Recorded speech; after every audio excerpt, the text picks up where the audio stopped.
자, 그럼 관련 내용 이정환 한양대 경제금융학과 교수와 얘기 나눠보도록 하겠습니다. 어서 오십시오. 안녕하십니까. 자, 교수님, 이 리포트 방금 보신 것처럼 이 고령 사회가 정말로 진입이 됐고 현실화되는 것 같은데 1982년 통계 시작 이후 60대가 처음으로 취업자 전 연령대에서 1위를 차지했다. 저희가 어떻게 의미를 해석해 봐야 될까요? 일단 이것을 이해하려면 우리나라 인구 구조에 대해서 좀 이해를 하는 게 맞다라고 보시면 될 것 같고요. 우리나라 1차 베이비 부머를 55년부터 64년으로 봅니다. 네. 지금 이제 그분들이 60대로 넘어가면서 가장 큰 부분을 큰 연령대를 차지하고 있고요. 그 다음에 이제 65년부터 74년까지 2차 베이비 부머라고 네. 이야기해서 인구가 굉장히 많은 세대라고. 일단 기본적으로 거의 100만, 그러니까 한 해당 출생아 수가 100만 이상인 세대고, 어마어마했네요. 예, 지금 뭐 25만 안쪽으로 보고 있으니까 네. 어마어마한 차이가 난다. 근데 이제 그분들이 은퇴를 하기 시작하고 연령대가 되다 보니까 60세에 일하는 분들이 좀 많아졌다라는 거는 기본적으로 이해하실 수 있을 것 같고요. 두 번째로는 연금 문제를 좀 들 수 있습니다. 예. 아무래도 이제 국민연금 시작한 게 이제 88년이고요. 퇴직연금 도입된 것도 한 20년밖에 안 되고, 네. 특히 퇴직연금 같은 경우에는 일시불로 받아가는 경우가 굉장히 많거든요. 일시불로 받아간다는 얘기는 집안에 목돈 쓸 일이 있어가지고 퇴직연금 미리 받아가는 이 경우들이 많았기 때문에 사실 연금 자산이 굉장히 부족하다. 네. 다시 말해서 이렇게 긍정적으로 일하시는 분들도 많지만 아까 비정규직에 관한 리포트가 나오듯이 어쩔 수 없이 일하시는 분들도 굉장히 많아져야 된다. 왜냐하면 소득 수준이 낮기 때문에 이것을 자기 생활비를 유지하고 그리고 있는 자산을 지금 최근 고령화 사대 그리고 기대 여명이 늘어나면서 오래 써야 된다는 부담감들이 있기 때문에 되도록 일할 수 있을 때 많이 일하자라는 그런 어떤 컨센서스가 좀 생긴 것 같고 이에 따라서 60대에 어떤 흔히 말하는 근로하시는 분들이 굉장히 많이 늘어났다라고 아마 이해하시면 될 것 같습니다. 네. 그 반대로 이 고령층 취업자가 1위가 올라가면서 반대로 20, 30대 뭐 캥거루족 일을 안 하는 청년 세대라고도 하는데 뭐 할 수가 없고 못 하는 상황이긴 한데 이건 또 반대로 어떻게 봐야 됩니까? 사실 캥거루족이 늘어난 이유는 몇 가지, 뭐 일을 안 하는 캥거루족도 있고요. 네. 일을 하는 캥거루족도 있는데 일단 일을 안 하는 캥거루족들은 일을 못 하는 캥거루족도 사실 많다고 봐야 되는데 네. 일자리를 구하기가 어렵다. 그러니까 양질의 일자리가 좀 줄어들고 있다라고 보시면 될 것 같고 특히나 이제 젊은이들이 원하는 일자리는 좋은 고부가 가치 서비스업이라든지 어떤 제조업 중에서는 첨단 제조업에 대해서는 수요가 좀 줄어들고 있고 아무래도 이 대학 졸업자들이 그렇게 좋지 않은 데를 가면은 흔히 우리나라 이중 구조라고 이야기하는데 중소기업에 처음 어떻게 보면 취직이 되면은 그 이후에도 소득을 올리기가 쉽지 않다라는 그런 어떠한 경향들이 있기 때문에 이 문제들 결국 일하고 싶은데 눈높이가 안 맞아서 좋은 일자리는 굉장히 작기 때문에 못한 부분이 하나 있다라고 보시면 될 것 같고요.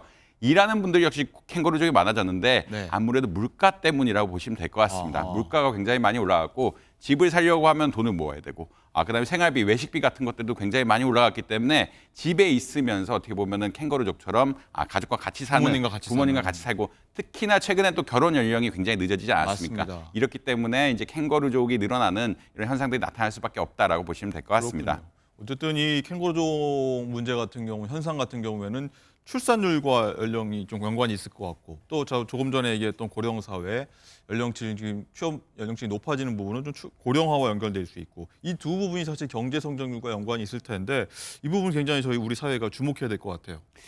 이제 고령화의 부정적인 영향에 대해서는 한국은행이 작년에 보고서를 한번 냈는데요. 네. 한 2040년 가면은 잠재 성장률이라고 하죠. 우리나라가 보통 평균적으로 성장할 수 있는 역량이 마이너스로 떨어질 것이다라는 이야기를 많이 하고 있습니다. 네. 사실 고령 사회가 되면은 아무래도 소득이 줄어들다 보니까 소비가 위축이 됐고요. 결국은 소비를 가장 많이 하는 세대들은 30대 혹은 40대라고 볼 수가 있는데 60대, 70대 가면은 안정적인 소득원이 줄어들다 보니까 소비가 위축이 되고 소비가 위축이 되면은 내수가 위축이 된다는 이야기고요. 내수가 위축이 되면은 또 자영업이 잘 되질 않습니다. 악순환이네요. 악순환. 자영업이 또 잘 안 되지 않으면 부동산 어떤 공실 문제 같은 또 전반적으로 심해지면서 이 수요 위축의 영향이 굉장히 크다라고 아마 이해하시면 될 것 같고요. 그 다음에 또 문제가 되는 것이 이제 재정 문제를 이야기하지 않을 수가 없는데 예. 복지비라든지 의료비 지출이 늘어날 수밖에 없다. 그래서 이제 나라에서 이제 재정 적자를 계속 걱정하는데 지금은 재정 적자 비율이 괜찮은데 왜 걱정하느냐? 네. 사실 이제 프로젝션 같은 것들 해보면은 한 2060년 가면 GDP 대비 한 200%까지 간다라고 이야기를 하고 있어서 그때 2014년 2012년 그리스 부도 났을 때 한 160% 정도 됐거든요. 그러니까 이제 60대 들어서는 나이인데. 예, 그러니까 이게 위험한 수준으로 올라가고 있다. 결국은 그 고령화의 영향은 성장률 저하, 경제 성장률 저하와 재정 부담으로 보시면 될 것 같고 이것들이 이제 빨리 개선이 되지 않는다. 뭔가 사회적으로 개선이 되지 않는다라고 하면은 국가적으로 큰 위기가 될 수 있다라고는 한국은행에서 예측하고 있고 다른 뭐 여타 경제 연구기관에서 중요한 이슈다라고 보고 있습니다. 네, 그렇군요. 자, 이런 가운데 며칠 전에 이 대한노인회장, 신임 회장이 이중근 부영그룹 회장이 당선이 돼서 업무를 보기 시작했는데 노인 연령을 65세에서 75세로 10살 올리자 이런 얘기가 나와서 많은 여러 말들이 나오고 있는데 그 목소리 한번 듣고 얘기 이어가도록 하겠습니다.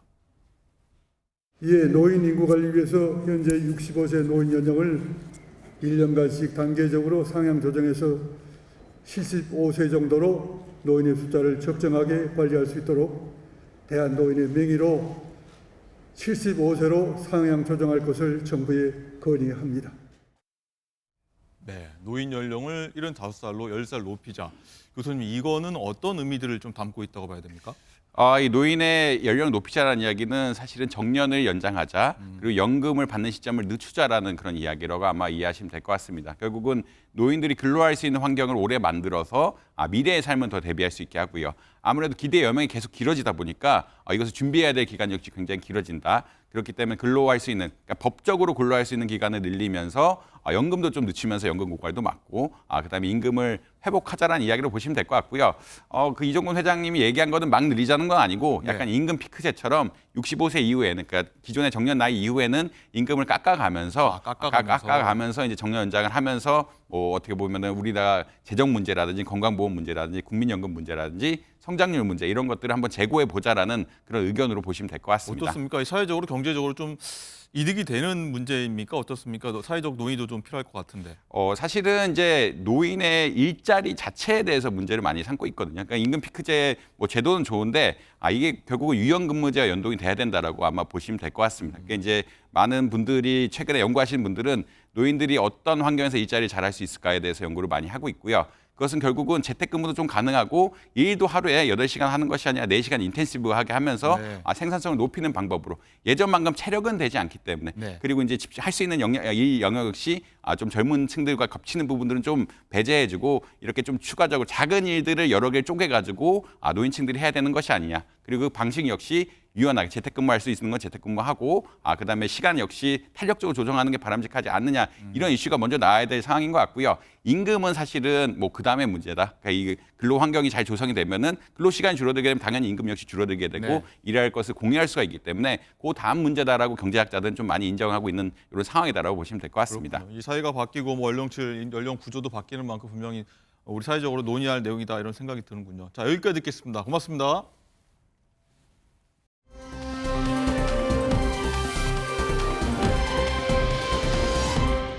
자, 그럼 이번엔 정치의 맥락과 그 이면을 짚어주실 전문가분들과 함께하도록 하겠습니다. 어서 오십시오. 안녕하세요. 자, 리포트 보신 대로 윤 대통령이 한 대표와 면담에서 이 김 여사 관련된 행보 관련해서 입장을 전원 형식으로 밝혔는데 장가 기자, 이 리포트 보신 것처럼 윤 대통령이 집사람도 많이 힘들어한다. 활동 지금 대외 활동 많이 줄였는데 더 자제하겠다. 최대한 공개 행보도 좀 자제하겠다 이렇게 얘기를 하고 있는데 대통령실이 김 여사 관련 추가 입장을 내겠다 이런 방안도 좀 검토 중이라고 해요. 어떤 내용인가요? 말씀하셨듯이 추가로 어떻게 하겠습니다라고 발표하는 형태는 아닌 것으로 보이고요. 영부인의 일정이라든지 이 행사 기획 등을 담당하는 제2부속실 설치를 의미하는 것으로 보입니다. 대통령실 관계자는 이 제2부속실이 11월 초쯤이면 윤곽을 드러낼 것이다라고 했습니다. 또 논란이 됐던 마포대교 방문 같은 단독 공개 행보는 최대한 앞으로 더 자제를 하고 봉사활동을 하더라도 비공개로 할 가능성이 커 보입니다. 하지만 이게 한동훈 대표가 원했던 국민의 이 눈높이와는 조금 차이가 있다는 분석도 나오는데요.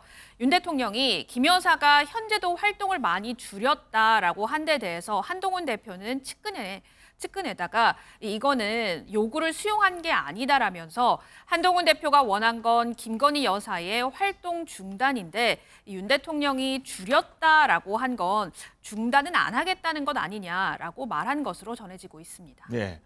자, 그리고 저희가 어제부터 이 윤 대통령과 한동훈 대표 측 면담 발언 내용들 저희가 전해드리고 있는데 지금 나온 얘기들은 사실 전부 이 두 사람 주변에서 흘러나오는 어떤 전언들인데 어제 부인들이 발언을 내놨습니다. 그런데 심상치가 않죠. 자, 먼저 윤 대통령부터 목소리 듣고 오도록 하겠습니다.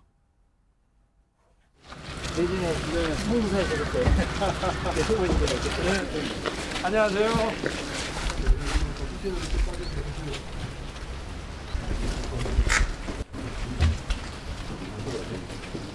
오래전에 20한 몇 년 전에 부산에 근무도 했고 그래서 떠나고 나서도 또 많이 고단하시고 그럴 텐데 그 뭐 이렇게 또 먼 길 오셔서 또 저희 보면서 이렇게 방문해 주셔서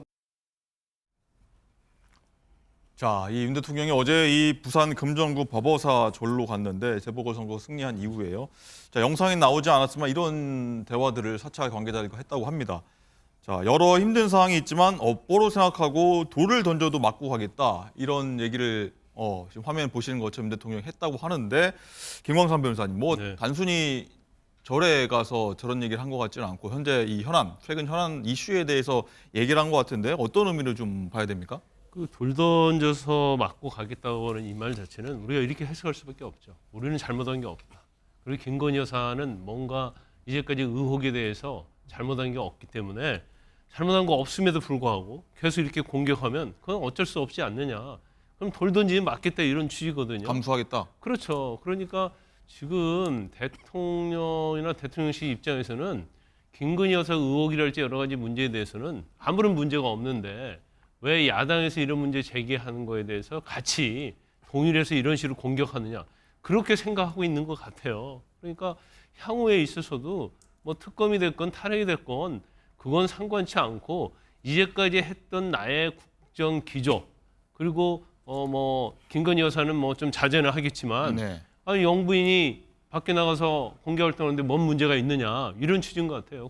그러면 왜 민심이 어떤지 또 여론의 어떤 결과 수치 김건희 여사는 특검을 찬성하는 여론이 60%가 넘잖아요.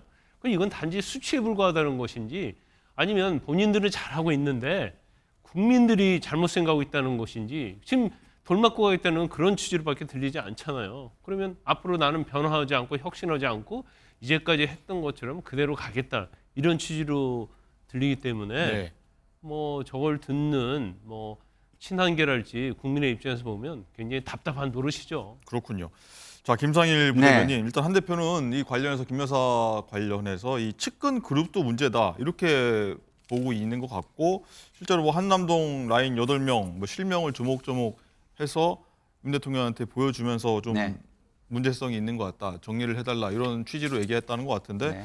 자, 구체적인 사례고 어떤 것들이 있는지 또 어떻게 이 사안을 바라보고 계십니까?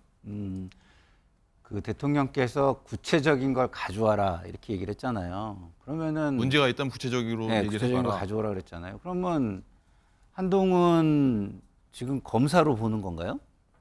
정치인 한동훈이잖아요. 그러면 민심을 전달하는 거예요. 그러면 민심이 왜 그렇게 됐는지 그 책임은 대통령실에 있는 겁니다. 그러면은 그게 오해였으면 오해를 풀 책임도 대통령실에 있는 거죠.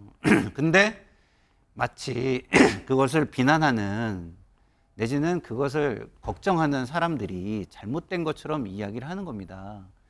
자, 민심이 있는데 민심을 따라가겠다 하면서 돌을 던져도 맞겠다? 그러면 민심이 돌이라는 거잖아요. 국민이 돌을 던진다는 거잖아요. 아, 국민이 왜 돌을 던지고 민심이 왜 돌입니까? 예? 민심은 잘하면 박수를 쳐줘요. 근데 문제가 있다고 생각하니까 지금 개선을 해달라고 요구를 하는 거예요. 근데 그것을 돌로 표현한다? 그건 국민을 무시하는 걸 넘어서 비난하는 수준까지 가는 거 아닌가. 아, 이런 구체적으로 생각이 설명해 들고요. 달라는 답변이 어떻게 보면 거절이자 그 이상의 그 이상이죠, 지금. 그리고 마치 본인은 순교자인 것처럼 지금 얘기를 하잖아요. 순교라는 건 뭐예요? 교리를 따르든 아니면 뭔가 정의를 따르든 고난이 있지만 그걸 따르기 위해서 그렇다는 거잖아요. 근데 지금 대통령이 민심을 따르기 위해서, 민심에 순교하기 위해서 그러는 겁니까? 아니죠. 한동훈 대표는 민심을 보고 가겠다고 하고 저 어려운 일을 지금 시도하고 있는데 그거를 힘을 가진 사람이 무시하면서 민심은 무시하고 여사만 보고 가겠다. 여사에게 순교하겠다. 이런 얘기를 하면서 국민을 거기에다가 끌어들인다. 이거는 저는 이 상황은 완전 언어도단이다 이런 생각이 듭니다. 네. 말씀하신 것처럼 대통령과 면담 후에 브리핑 없이 곧장 귀가를 했던 한동훈 대표 같은 경우에는 어제 활동을 재개했고 활동 장소가 재보궐선거 승리 이끈 인천 강화였습니다. 거기에 가서 조금 의미심장한 얘기를 했습니다. 듣고 오시죠.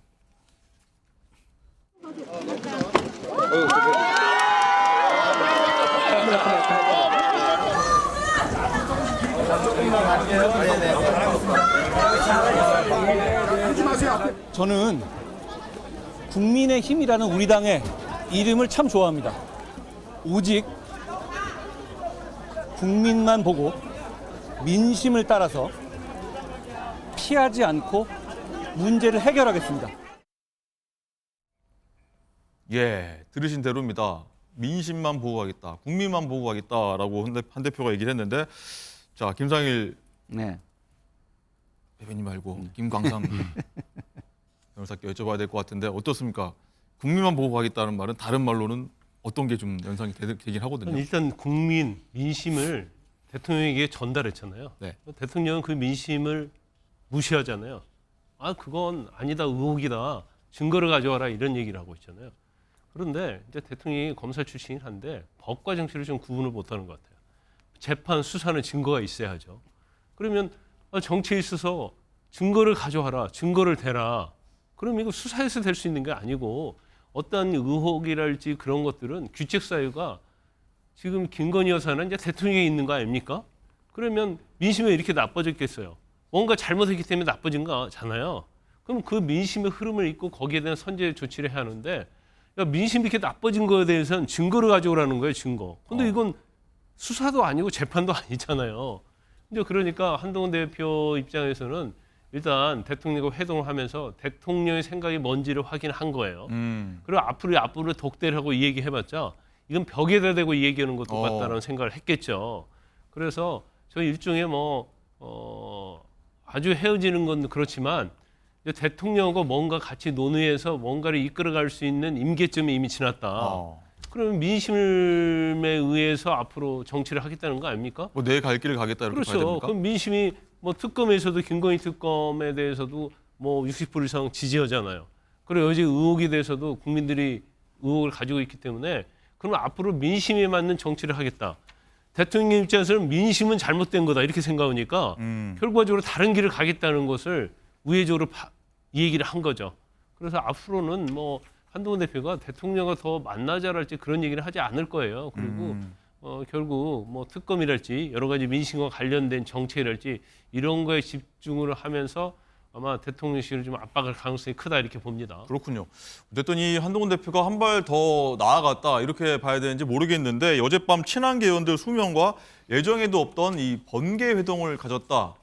이런 소식이 들어왔습니다. 이 윤 대통령과 면담 내용도 공유했다고 하는데 어떤 내용들이 지금 그 사이에서 흘러나왔는지 목소리 한번 들어보겠습니다.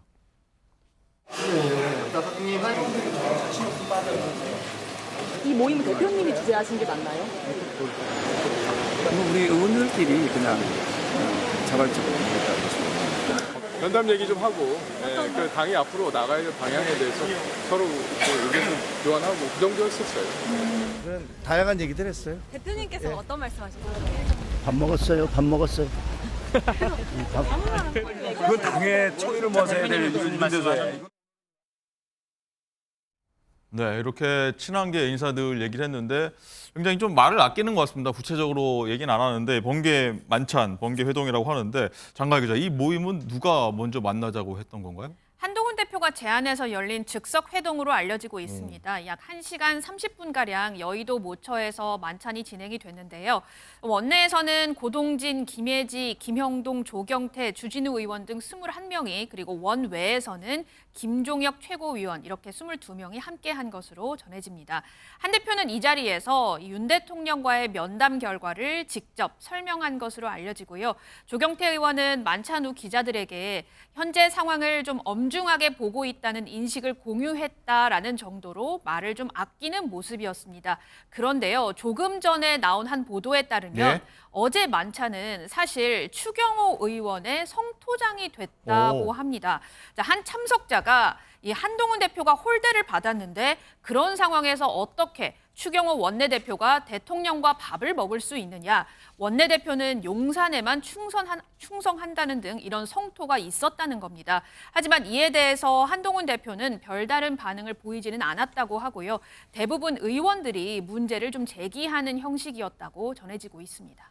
자, 정리를 해보면 이 그제 대통령과 한동훈 대표의 면담 이후에 한동훈 대표는 차 한 잔 마시면서 얘기를 하고 곧장 귀가했고, 그러고 나서 대통령이 만찬, 저녁 만찬 한 다음에 추경호 원내대표를 불렀다는 거 아니겠습니까? 네. 그런 상황에서 이런 얘기가 방금 장가 기자가 전한 것처럼 얘기가 나왔다는 건, 그리고 한동훈 대표가 어제 또 친한계 의원들과 만났다는 것.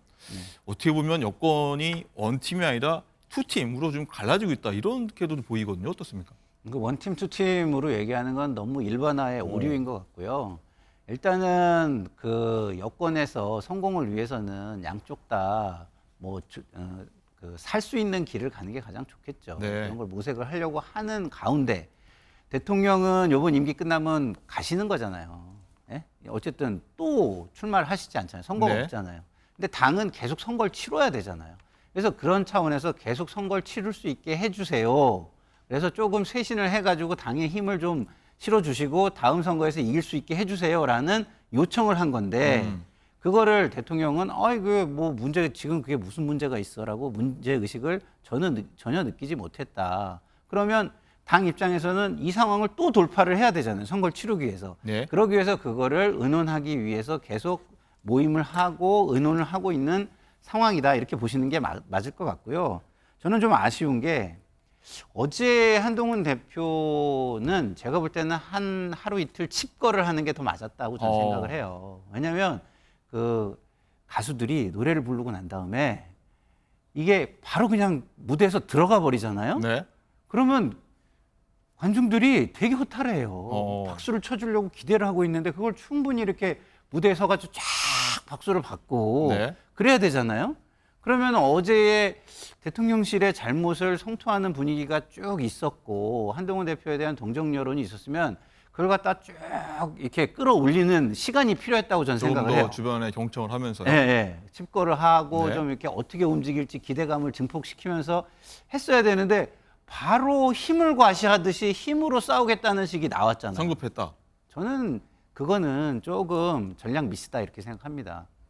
여론이 이렇게 한동훈 대표에게 좀 힘을 실어줘야지라는 생각을 하다가 구경을 한번 해봐야 되겠다, 관전을 해봐야 되겠다라고 조금 멈칫한 사람들이 꽤 많았을 것이다. 이런 측면에서 저는 한동훈 대표도 정치 경험이 뭐 민심을 따라가려는 의지는 좋지만 어떤 기법이나 전략이나 전술에서는 조금 더 주변하고 많이 의논하고 그리고 시간을 충분히 가진 후에 결단은 과감하게 뭐 이런 걸 조금 좀 생각을 했으면 좋겠다 이런 좀 생각이 듭니다. 네, 임광선 선생님 말씀 듣다 보니까 뭐 친윤, 친한 이 뭐랄까요 새 과시가 두 군데가 좀 충돌한 것 같다, 뭐 전면전이 이루어지는 것 같다 이런 얘기도 좀 들리는데 대통령실 입장에서는 어제 이 친한계 의원들 만남이 굉장히 불편했을 것 같다는 생각도 듭니다. 그 말씀하기 전에 제가 칩거에 대해서 한 말씀 드릴게요. 예. 이제 저는 칩거에 대해서 이제 반대 의견을 가지고 있는데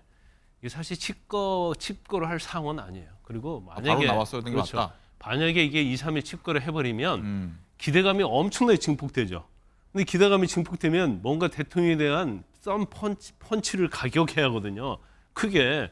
근데 이제 지금 그럴 수 있는 상황이 아니죠. 왜냐하면 3대 관련된 요구사항 제한이 있기 때문에 그것보다 더 큰 걸 만들어낼 수는 없어요. 네. 그러면 칩거에 때 나왔는데 별거 아니면은 에헤이 뭐 별거 아닌데 그렇기 때문에 아마 고심을 많이 했을 거기 때문에 뭐 우리 김사람 평론가 말이 틀리다는 얘기는 아니고 저는 좀 이견이 있다는 말씀을 드리고 어제 그런 뭐 세력화 모임이 근데 좀 어제 옳다. 세력화는 불가피하다고 저는 보거든요. 네. 왜냐하면 일단 추경호 원내대표 불러서 저녁 먹었다는 거 아닙니까?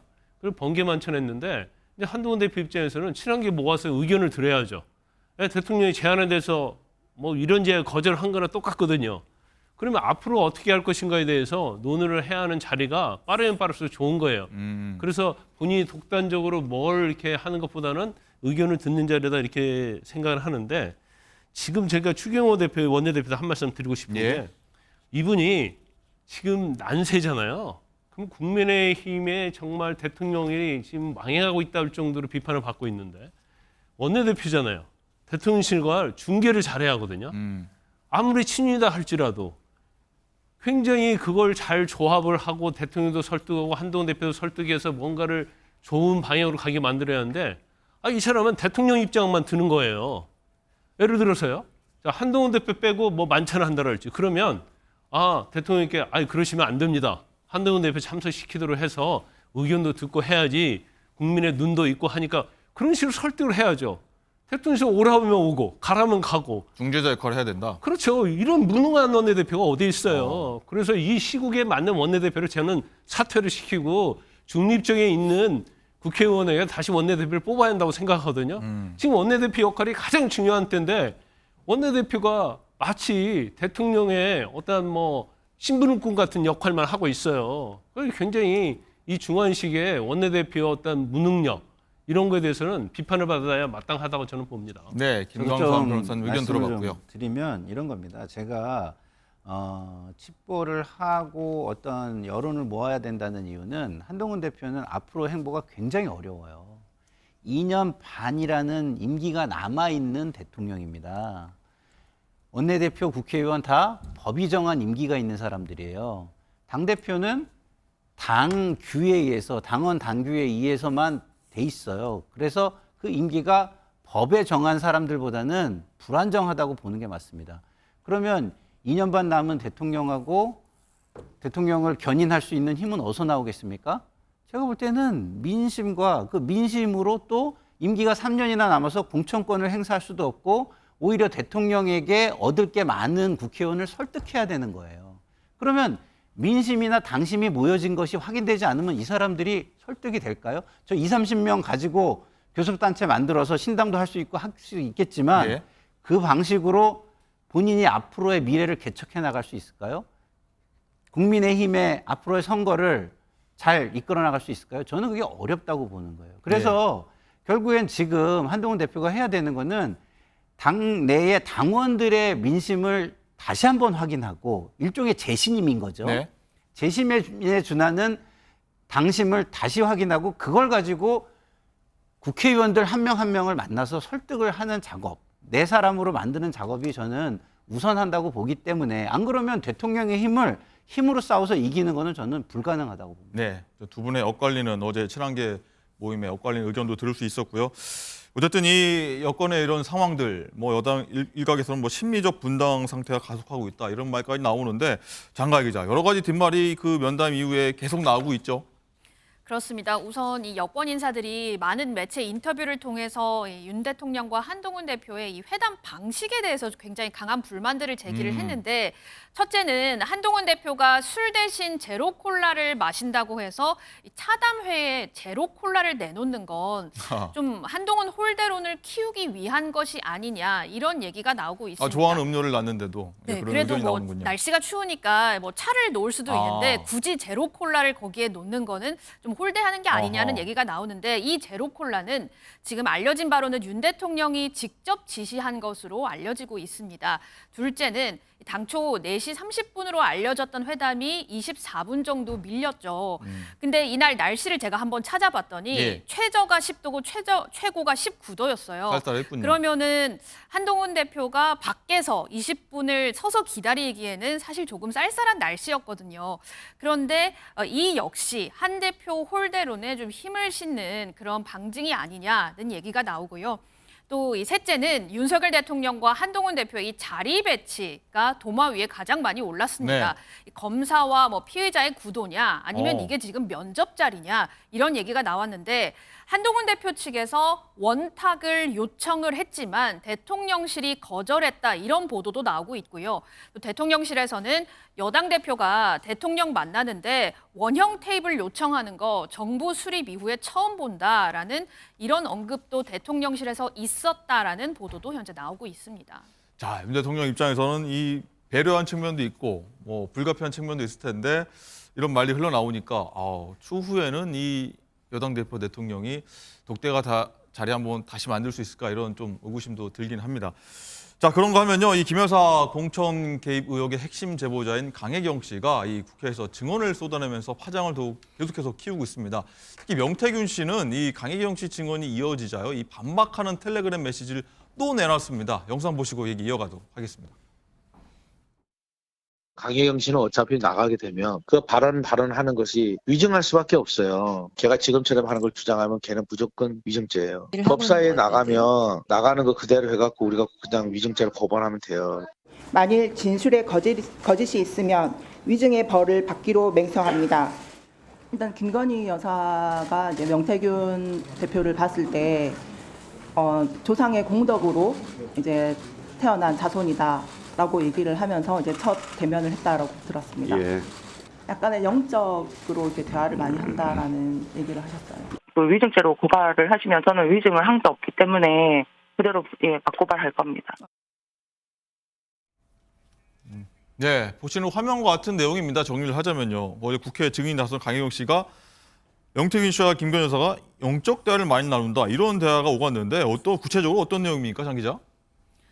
지금 저 텔레그램에 나오는 거는 네. 공개된 화면에 표시된 날짜가 우선 4월 6일이죠. 4월 10일 총선을 앞둔 시점으로 추정이 올해군요. 되고요.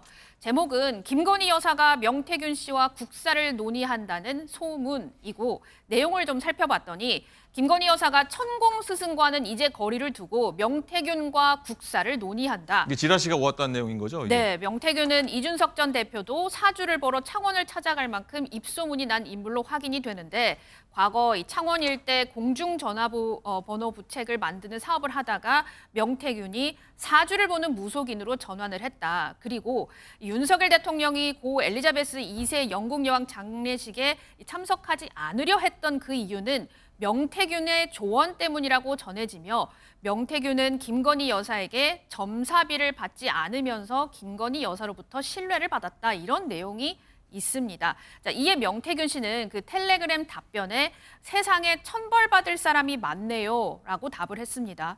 자, 명태균 씨는 이 대화 화면을 어제 공개를 하면서 국정감사에서 위증은 처벌된다라고 자신의 SNS에 적었는데요. 그 이유는 강혜경 씨가 국감의 증인으로 나와서 명태균 씨가 엘리자베스 여왕 사망 당시 꿈자리가 좀 사납다라고 김건희 여사에게 말을 해서 윤 대통령의 조문 일정이 변경된 것으로 안다. 이렇게 언급을 해서 명태균 씨가 이를 반박하기 위해서 어제 SNS에 이 텔레그램 대화 내용을 올린 것으로 알려지고 있습니다. 예, 김광삼 변호사님, 많은 얘기가 오갔는데 이 명태균 씨 메시지 올린 거, 이 의도는 뭡니까?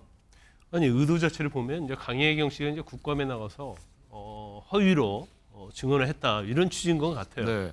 근데 이게 제가 볼 때는 김건희 여사의 더 후폭풍이 좀 클 것 같습니다. 그럴 것 같습니다. 왜냐하면 이게 나눈 날짜가 이 얘기를 나눌 때가 올해 4월 6일이거든요. 네. 4월 10일에 총선이 있었잖아요. 그러면 대통령실에서는 경선 이후에는 서로 어떠한 접촉이 없었다고 얘기하고 있는데 지금 총선 직전까지 명태균 씨하고 김건희 여사하고 계속 이렇게 텔레그램을 주고 받았다는 거 아닙니까? 그러면 결과적으로 대통령실이 거짓말을 한 것이 되고 이거 자체도 김건희 여사가 과연 여기서 끝났을까? 명태균 씨하고도 계속적으로 통화를 나눴을 뭔가 연락을 하고 접촉했을 가능성이 크다는 것이 보이는 거예요. 그래서 이 텔레그램 자체의 어떤 영향이 강혜경 씨한테 가는 것이 아니고 김건희 여사한테 오히려 직접적인 영향을 간다 이렇게 봅니다. 그 대통령실도 이번에 한동훈 대표 얘기할 때 그랬다는 거 아니에요. 달래기 위해서 김건희 여사가 접촉을 했고 그 이후에는 하지 않았다는 취지로 얘기하는데 그것도 이제 맞지 않는다는 것이 이번 텔레그램으로 드러난 거죠. 자, 김상일 부대변인 아마 마지막으로 여쭤봐야 될 것 같은데 어쨌든 윤 대통령이 한동훈 대표하고 면담에서 나는 명시를 단호히 잘라냈지만 집사람은 명시를 달래서 선거를 좀 좋게 치르려고 하지 않았겠느냐 이런 얘기를 좀 덧붙였다고 하는데 자, 명태균 씨의 이 상황이 오히려 이 강혜경 씨가 아니라 말씀하신 것처럼 김건희 여사한테 좀 안 좋은 상황으로 이어갈 수 있지 않나 싶기도 합니다. 대통령의 말씀도 김건희 여사한테 제가 볼 때는 안 좋아요. 어쨌든 달래기 위해서 했다는 건 또 계속 관계를 했다는 걸 또 의미하는 거잖아요. 그리고 달래기 위해서 한 것에 대한 내용이 없잖아요. 근데 달래기 위해서 했다라는 내용을 국민은 김영선 전 의원에게 제복 올 때 공천을 대가로 줬다라고 생각을 하고 있어요. 그러면 국민들은 대통령의 말씀으로 이 공천 거래가 있었네라는 심증을 더 강화하게 되는 효과가 저는 있다고 보거든요. 그래서 그 말도 저는 잘못하셨다. 그리고 명태균 씨가 저걸 올린 것도 자기 입장에서는 이게 영적 그 대화 얘기가 나오니까 감당이 안 될 것 같고 자기가 이 상황 전체를 주도해 가면서 거래를 해야 되는데 자기 주도권이 사라져버릴 수밖에 없는 상황이 될지도 모르겠다라는 불안감 때문에 올린 것 같아요. 근데 명태균 씨가 좀 법을 잘 모르고 강혜경 씨한테 협박이 되지도 않는 얘기를 지금 한 거예요. 왜냐하면 위증죄 고발은 국회위원회의 의결에 의한 고발입니다. 자기가 할 수 있는 게 아니에요. 네. 그리고 또 하나는 지난번에 윤석열 대통령이 검찰총장 후보자 청문회 때 거짓말을 했어요. 근데 위증이 안 됐습니다. 그게 뭔지 아세요? 자기를 위한 거짓말은 위증이 아니다라고 해가지고 네. 거짓말이 되지 않았어요. 그렇기 때문에 명태균 씨가 좀 선무당 같은 사람이구나라는 걸 이번에 다시 한번 확인하게 되는 거고 그 선무당 같은 정치꾼에게 온 나라와 대통령과 영부인이 휘둘리고 있구나 이런 부분이 굉장히 한심하게 보이는 대목입니다. 알겠습니다. 정말 이 이슈는 정말 끊이지가 않는데 들어온 대로 내일도 다시 한번 다루도록 하겠습니다. 자, 오늘 말씀 일단 여기까지 듣겠습니다. 고맙습니다.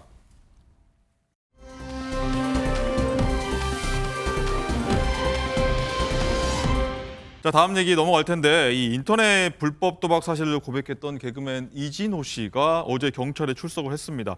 자, 도박 혐의 피의자 신분으로 취재진 앞에 모습을 드러냈는데 먼저 그 모습부터 보도록 하겠습니다.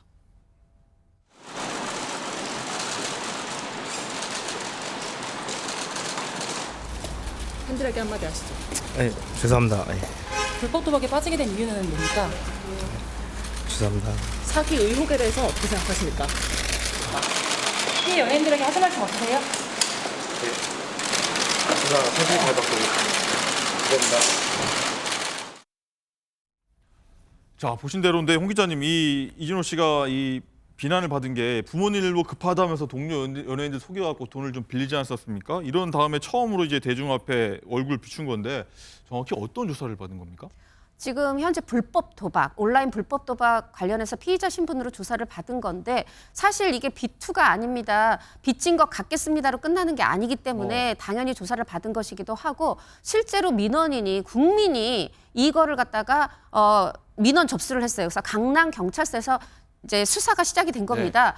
민원인이 제기한 문제는 두 가지입니다. 첫 번째는 불법 도박이고요. 하나는 사기 혐의. 말하자면 빌린 돈을 갚지 않았다. 이게 사기 아니겠습니까? 지금 알려진 것만 20억 원대인데 그보다도 더 늘어날 거라는 전망들도 많습니다. 자, 정재인 변호사님, 이 연예인들, 이 대중이 많이 하는 분들이 이제 사건, 불법 도박 사건 연루가 됐고 그래도 범죄가 좀 늘어나는 추세거든요. 야, 대중들에 대한 어떤 이 불법 도박 이런 데에 대한 경각심이 낮아지는 건 아닌가 이런 시점에서 좀 우려도 나오는 것 같아요. 네, 경각심이 낮아질 수 있을 것 같고요. 지금 연예인들은 뭐 그 자체로 많이 알려져 있는 데다가 또 많은 분들이 좀 좋아하는 존재 아닙니까? 그렇죠. 그러니까 그런 좋아하는 사람들이 이런 범행을 저질렀을 때 좀 미워하는 경향도 있고요. 또 어린 청소년의 경우에는 좀 모방해서 그런 행위를 하려는 경향도 있으니까 이제 되게 심각한 영향력이 있는 건데요.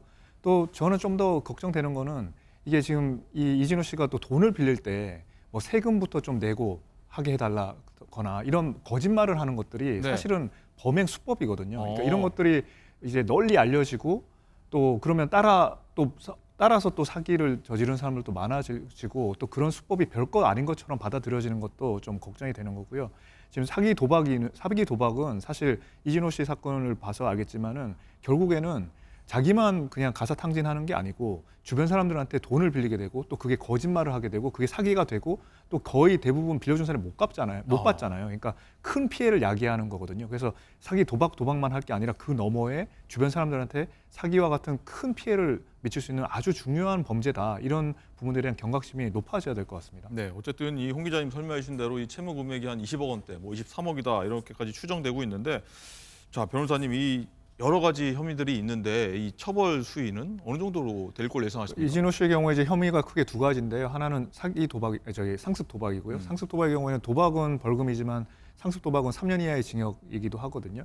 이제 그것도 중요한 범죄지만 이 부분의 경우에는 이제 사기가 더 큰 범죄고 형량의 주를 좌우지우지할 겁니다. 이제 5억 이상 사기를 친 경우에는 그냥 일반 사기죄가 아니라 특정 경제범죄 가중처벌법이 적용돼서 최소 3년 이상 그리고 최대 30년 이하의 징역이 처해지고요. 한 20억 정도 지금 사기가 됐다 그러면 물론 그게 다 사기가 될지는 또 따져봐야겠지만 한 20억 정도 된다 그러면은 양형 기준표상 기준으로 봤을 때 기본적으로 한 4, 5년 이상이 될 거거든요. 이제 거기에다가 또 상습 도박까지 플러스해서 또 형량이 적용될 건데 다만 이제 이진호 씨가 이 중에서 얼마를 변제했느냐에 따라서 변제 규모에 따라서 형량이 조금 낮아질 가능성이 있을 것 같습니다. 그렇군요.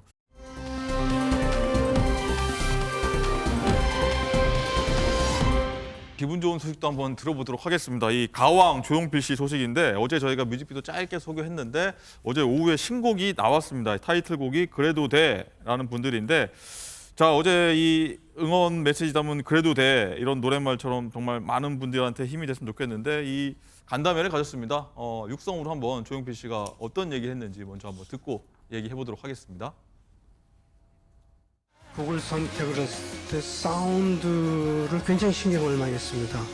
그것이 제 마음에 들면은 제가 시작을 합니다. 아마 창밖의 여자죠.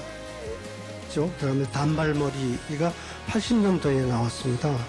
그래서 그때 뿅뿅뿅이라는 거를 제가 세운상 가가지고 전자드럼을 사가지고 스튜디오 와서 튜닝 해가지고 뿅뿅 제가 쳤습니다. 직접 전자드럼? 네네. 네. 자, 홍 기자님이 조용필 씨가 돌아왔습니다. 뭐 많은 얘기를 했는데 뭐 곡은 계속 만들겠지만 마지막 앨범이라고 하는 얘기를 제가 뭐 인터뷰를 좀 봤는데 전체적으로 어제 내용 한번 쭉 정리 좀 해주시죠. 네, 정규 앨범으로 마지막이기를 바라고요. 20집 앨범에 지금 7곡이 들었어요. 20집으로 가는 서곡 1, 2가 2022년, 2023년 2곡씩 나왔고 여기에 신곡 3개가 합해져서 모두 7곡이 들었습니다. 들으셨겠지만 그래도 되는 늦어도 돼, 넘어져도 돼, 조금 다른 길로 잠깐 헤매도 돼. 이렇게 승자가 아니라 패자. 조용필 씨가 화면에서 경기를 봤더니 승자만 비추더래요. 그래서 나는 패자가 아닌가. 우리 모두 패자인 사람이 더 많은 거 아닌가. 이런 생각이 들면서 좀 그래도 돼. 다음에 잘하면 돼. 이런 마음을 전하고 싶어서 이 작사가를 만나서 그런 내용을 전했고 그래서 이 노래의 가사가 이제 탄생을 했는데 뮤직비디오가 보니까 이솜 씨가 주인공인데 본인이 지나온 인생에 어렸을 때 나, 중년의 나, 청년의 나에게 해주는 말이에요. 근데 그게 결국은 우리 모두에게 그렇게 조금의 여유를 갖고 천천히 살아가도 된다고 응원해 주시는 그런 내용이었고 와 그거 말고도 저는 왜라는 노래도 꼭 추천을 개인적으로 하는데 아내분을 잃고 상심이 크셨잖아요. 그게 아내분을 그리워하는 노래 같기도 한데 우리 모두 부모님과든 친구와든 연인과든 이별해본 분들에게 이 가을 아주 촉촉한 감성을 전할 것 같습니다. 그렇군요. 가요계 어른답습니다. 저희도 한번 들어보도록 하겠고요.